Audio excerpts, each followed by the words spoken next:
let's go into this final category now, which is favorites, influences, musical and non-musical. So Kay at Esprit97 asks, congrats, so glad people are discovering your talent. A few cues. Yeah, okay. So here we go. Favorite video game tracks by others. Favorite composers, dead or alive. You are coming with me. Goals, aspirations in this industry. Favorite track you've composed. What do you love most about what you do? Biggest influences. Much love from Australia. And then he says, more cues, sorry. Favorite bands. Favorite music genre. Favorite chord. What? That's stupid. Favorite book. Fiction and non-fiction. Do you subscribe to any major philosophies? If everyone on earth could hear one piece of music simultaneously, what should it be? Greatest living composer of any genre. Favorite quote. And then there's more. If you could only listen to one piece of music for the rest of your life, what would you choose? F*** you. If it were unavoidable, would you go deaf or blind? If you weren't a composer, what would you have become career-wise? And finally, favorite memory. Whew. Okay, let's start from the bottom. So favorite memory, I can't really remember right now. If I weren't a composer, as I said, I would either be a film editor or a bad writer. If it were unavoidable, would I go deaf or blind? You know what? I would go deaf. And here's the thing, I know everybody was expecting I would say blind, but I don't need my ears to listen to music. I can listen to music in my head. If you could only listen to one piece of music, I just said F*** you. Favorite quote.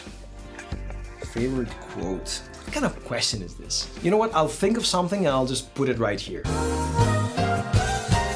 Favorite book, fiction and non-fiction. My favorite book is The Long Walk by Richard Bachman. This is a book that I've read a lot when I was a kid, and I really, really love it. I still love it to this day. It hasn't, aged or whatever.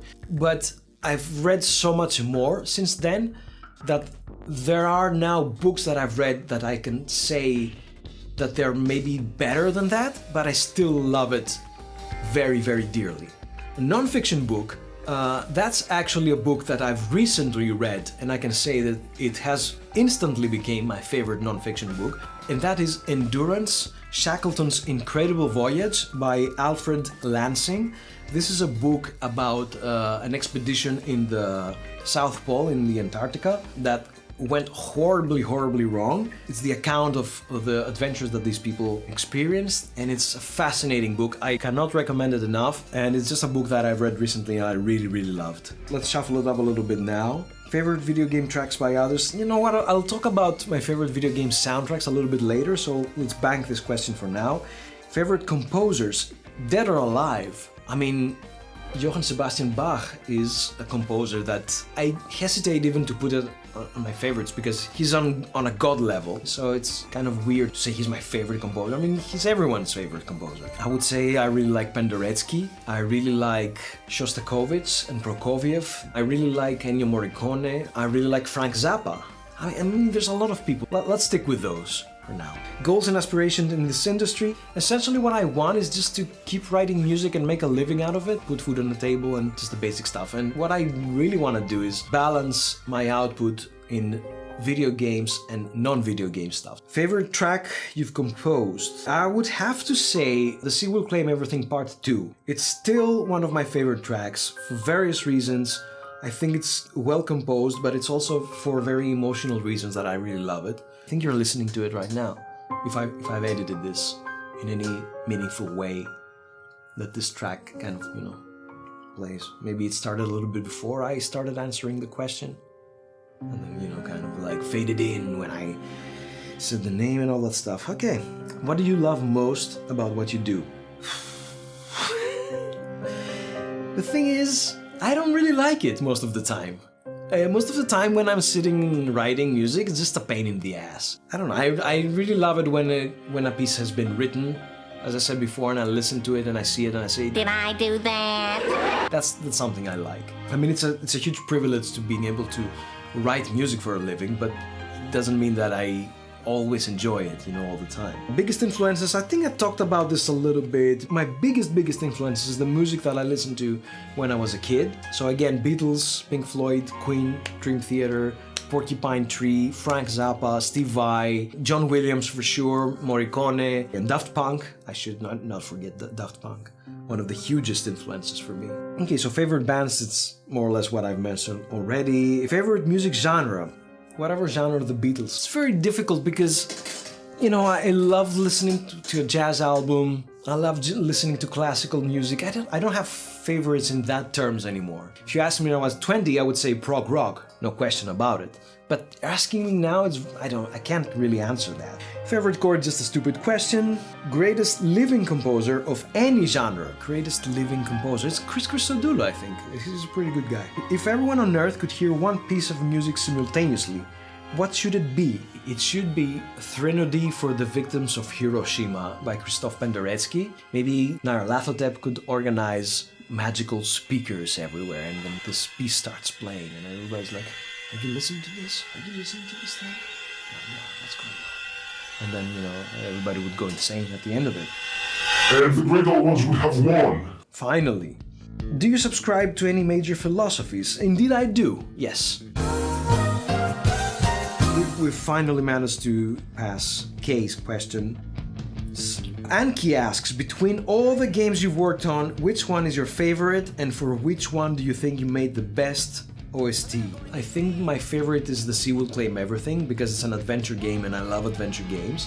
It has a great story, brilliant writing, very nice art that I love looking at because it's hand-drawn, it's kind of like a children's picture book. I had the opportunity to write music that I really love, and it's a game that I just love playing. Close second is Deadbolt because I just really love this game. Hitman is one of my favorite games, and Deadbolt is kind of, you know, my own Hitman, essentially. So it's like, I just love it so much. For which one did you think you made the best soundtrack? I think the best soundtrack that I've written is for Risk of Rain 2. If you ask me. Of course you disagree. Spaghetti Alphabet asks, what soundtrack was your favorite to make? Also, what is your favorite instrument to use when making music? Okay, this will have to be The Sea Will Claim Everything again because I got to bring a lot of my own Greek music influence and write ensemble music, which I don't get this chance often. And it's also a very fond memories for me because I got to meet someone who is now one of my best friends. Instruments, definitely the piano is my favorite instrument, and then it would have to be the drums. But as far as using when making music, I use a lot of virtual stuff which I control with a keyboard. I play a lot of guitars and bass. I love playing the bass. I would like to have a drum kit here, an electronic drum kit, but I don't, there is no room at the moment. Maybe if I move to a bigger studio, but I also enjoy programming drums. Fox Maiden asks, best parts of the Risk of Rain 1 and 2 music, like the climax on the monsoon. Well, you seem to like the climax on the monsoon, so that's the best part. But seriously, I don't really see it. Like, there are moments in the soundtrack that I really feel really nice. The solo on Dew Point, the solo into the doldrums, the moment Terra Pluvium ends and there's this outro that is a reference to Michael Land's score for The Dig. This is like a really favorite moment for me. The moment where the band kicks in Con Latitude Poderosa almost gave me the chills here in the studio writing it. So JV asks, what's your favorite song from Risk of Rain 1 and 2 and why? Have you played Risk of 1 and 2 and for how many hours? My favorite song, I really like Glacier Eventually Farts. I really love Into the Doldrums. I really love The Raindrop That Fell to the Sky. Dew Point, I think this is one of my best compositions. I don't obsess about this too much. There are times that where I listen to the soundtracks and I think, oh, this is a great piece. And then next month I'm listening to it and I'm like, oh yeah, this is totally my jam. I think that the total number of hours that I've played Risk of Rain 1 and 2 is 0.6 or 0.7. Something like that. So roughly around 40 minutes. Viper Speedjet asks, who's your favorite Risk of Rain character? Nope. Big Manio asks, which soundtrack was your favorite one to make? We already talked about that. I marginally said The Sea Will Claim Everything. Here's an interesting thing I want to add to that. It's a different thing to ask what's my favorite to make, and it's a different thing to say what's my favorite, because I consider Risk of Rain 2 to be my top level of artistry.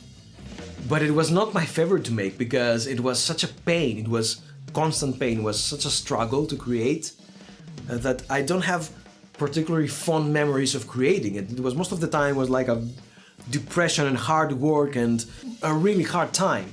but I do feel that is my top work so far. But my favorite to make, yeah, marginally The Sea Will Claim Everything, with a second, very close, Risk of Rain 1. What's your favorite song from each OST? We already talked about that. That was Unplov's question.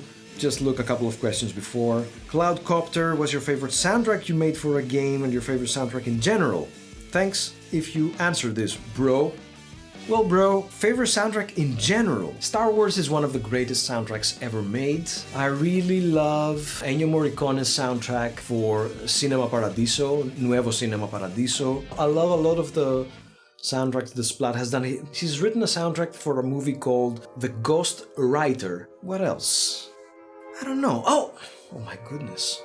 How could I forget? I forgot my favorite soundtrack of all time and one of the greatest soundtracks ever, which is of course the entire trilogy, but mostly the first two films, I would say, for Lord of the Rings by Howard Shore. Fume NB asks, out of all the music you have created, what 3 songs do you pride yourself the most in? Okay, I'll give you 3 songs. The Sea Will Claim Everything Part 2, Dew Point, and I'm between The Raindrop That Fell to the Sky and Ashes to Ashes to Ashes to Ashes. So I'll give you 4 songs. And I don't care if it's cheating because it's my video. And Manlink at ManlinkThing asks, in Risk of Rain 2, what was your favorite tracks to work on? Definitely 10. A glacier eventually farts. Because I got to fool around with Werner Herzog's voiceover. That was super fun. And another piece that I really had fun doing was the dehydration of Risk of Rain 2, because I took the titular track, Risk of Rain 2, and I just muted a couple of elements and did a little bit of changes and like some filtering, some notes, and it was done. So, let's see, favorite composers, bands, and artists. What kind of influences inspired you to start making music, and what kind of inspiration, musically or else, shaped up the signature Risk of Rain sound? Much love, brother. First of all, we're not related, I should clarify that. During this video I've talked a lot about influences. What kind of inspiration, musically or else, shaped the signature Risk of Rain sound? Risk of Rain 1 is kind of very influenced by the sound of late 80s up to early 2000. There's definitely a lot of Daft Punk, and particularly their Discovery album. There's a lot of prog rock, but translated into this kind of 90-ish sound. There's a little bit of game music in flourishes, not so much as particular influences, but it has influenced the sound of it a little bit. This whole thing is also transposed into Risk of Rain 2, but with Risk of Rain 2, I remember talking with Hope about this very early on. I said, let's go back a little bit in the 70s, and particularly Vangelis and Jean-Michel Jarre. And they told me, you know what, we've been having the Blade Runner soundtrack playing in the background. This is exactly the direction that we're thinking. So that's a lot of the influence. The electronica of the 70s. Prog rock obviously is there, and you know, all the prog metal and stuff. So Simo Almi asks, what would be your ideal top 5 albums and songs? That's a tough one. You know, my top 1 album would probably be Abbey Road by the Beatles. Then the rest of the albums is kind of in arbitrary positions. I would definitely include in there Discovery by Daft Punk, it's an amazing album. I would definitely have Awake by Dream Theater. And I would definitely have... Which one should I choose? This is so hard. Should I choose The Wall? Or Dark Side of the Moon? Or Wish You Were Here? This is a tough one. Let's say The Wall, because it has a lot of music and we cover a lot of ground. And then I want to include an album by Queen, and I want to say A Night at the Opera, which is a masterpiece, absolutely. But the last album, Made in Heaven, I love this album so much, and it carries such an emotional impact. Because Freddie had died, it gives me the chills even to think about making this album and what must have been going on in their heads, and how to put an album that honors the legacy of this magnificent person that is Freddie Mercury. Goluglavi asks, albums that inspired you, recommendations. Any of the bands that I've mentioned, I definitely recommend going and listening to their albums if you like my music. I'm positive that you're gonna find stuff you like in there. Definitely want to add Porcupine Tree. I mentioned Kamasi Washington a little while ago. He's such a brilliant artist. I can recommend EST, Esbjörn Svensson Trio, this kind of Nordic jazz. The first person who will ask me about my recommendations on this video. I'll go below that comment and have a long list of recommendations and split them on genres and stuff, okay? Because it's a hard thing to just come up on the fly. Mr. Dum Dum asks, what do you feel when Daft Punk broke up? I'm very sad. I'm very sad too.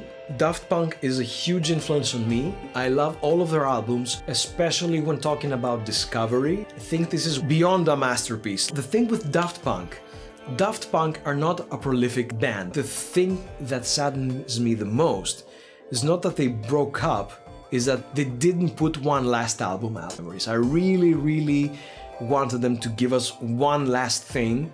Here it is, and we're done. I'll talk a little bit about my favorite games. S asks, what are your favorite video games? Dangy says, favorite games? I mentioned a little while ago that Hitman is one of my favorite games. Silent Assassin is probably my favorite, but then again, the new series that they started, I really love the new direction that they took. Warcraft 3 is a game I've played a lot.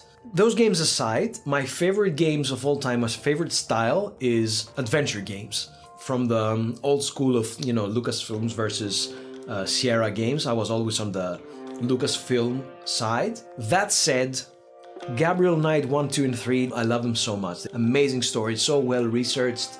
Now, from the LucasArts stuff, Grim Fandango is definitely my favorite game of all time.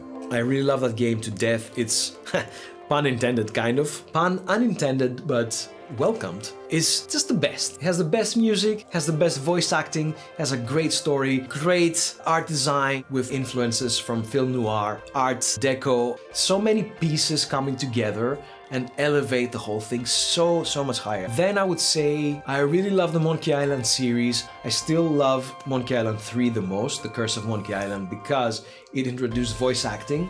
And the actor who played the voice of Guybrush, Dominic Armato, is perfect. And it also changed into recorded music, and the music that they've written for that game is so great. And there's the cartoony graphics, which I really love. I want to particularly mention Zack McCracken, which I know it's not a good game, but it's my first adventure game I've ever played. And because it was kind of based on an amalgam of conspiracy theories, you went to all the great places. You went to the Nazca lines, you went to the pyramids, you went to Stonehenge, you went to Mars and got to see the so-called face. And one honorable mention is Loom, a game that the interface is musical melodies. You use musical melodies to cast spells, essentially. Really unique thing, one of a kind. Anyway, I've rambled way too long. Okay, let's talk about favorite game soundtracks. Tokyo Bassist asks, a lot of video game composers very rarely cite video game soundtracks as an inspiration for creating music. Were you inspired by any video games or soundtracks when creating Risk of Rain 1 and 2 music? If so, which ones? Well, the short answer, Tokyo Bassist, is that I wasn't. Risk of Rain 1 and 2 is influenced by music outside of games, and the only gamey thing that exists there is little flourishes, like little chiptune colors. Other than that, I really wasn't looking into game music when I was writing those soundtracks. Carrie Neck at Carrie Neck asks, are there any games you play that you would have liked to do the music for? Okay, here's the thing. When I really love a game, part of the reason I love it is the music. So in that sense, I wouldn't want to butt in. I wouldn't imagine it with any different music. Now, there's one exception, and that is not to say that I would necessarily change the music. I think that the music that the game has is great, brilliant music and perfect for the game. And it doesn't have anything to do with thinking that I could do a better job. It's just that it was a game that I love so much that I would really have loved to take a crack at. And that was the Talos Principle. And part of the reason is because my good friend Jonas co-wrote the game, and I think that part of it is because it is a contemporary game. If I think of Grim Fandango or Monkey Island, I was really young at that time. I couldn't have worked on those games, but the Talos Principle came out when I was working in the industry. In another universe, it could have been me. Okay, the Kid with a Quest asks, do you have a favorite soundtrack other than your own? We all know yours is the best, but what is the second best to you? I mean, it's a long distance below my own soundtracks, but still, I will mention 3 soundtracks. Grim Fandango, I think the absolute best soundtrack of all time. Hitman Silent Assassin, really love it, very influential for me. Glorious orchestral work. And L.A. Noire. This soundtrack by Andrew Hale is absolutely sublime. It is perfection, note for note perfection. It's such an underrated thing also, has a brilliant themes, glorious orchestration. Honorable mention, the soundtrack for Machinarium by Thomas Dvorak is truly beautiful. Meme Fury says, what video game soundtracks are your biggest inspirations? As mentioned by Tokyo bassist earlier, a lot of video game composers very rarely cite video game soundtracks as an inspiration. And that also goes for me. I'm not particularly inspired by video game soundtracks because the majority of the music that I listened to was not video game soundtracks, it was other music. So inevitably I got inspired mostly by that. Video game soundtracks that have inspired me a lot is Monkey Island 2 and 3. And they were inspirational not in terms of style, but in terms of giving me this idea that music can do all this brilliant stuff, you know? A soundtrack that I really have in my memory is, this is a weird choice, it's Castle of Illusion for the Sega Master System. When I bought it, I only had 2 games. Alex Kidd was built in, it's a Master System 2, by the way. And I bought Castle of Illusion, and I really loved Castle of Illusion. To me, the sound that Sega had on Master System, this kind of FM synthesis, it really spoke to me not only on a compositional level, but sonically. I really loved the sound that came from the Master System. Zay Ness asks, is there any video games music that you enjoy? I've talked about this a little bit. Are there any people who have also composed for games that you respect? Definitely there are. I mean, I've mentioned Peter McConnell, I've mentioned Jesper Kyd, Thomas Dvorak. There are people working in games right now that I have a tremendous respect for. Darren Korb, who writes for Supergiant Games, definitely one of the greats. Mick Gordon, I really like. Jason Graves, I love Jason's work. Jessica Carey has done some brilliant soundtracks. Gareth Cocker, Darren Baranowski, I love Danny's work. He's such a brilliant guy. Austin Wintory, his Banner Saga soundtracks are my favorites for sure. I know everybody loves Journey and stuff, but I think in Banner Saga he did really amazing work. Now Yuke3 asks, not trying to make another favorites question, well, you didn't try hard enough, did you?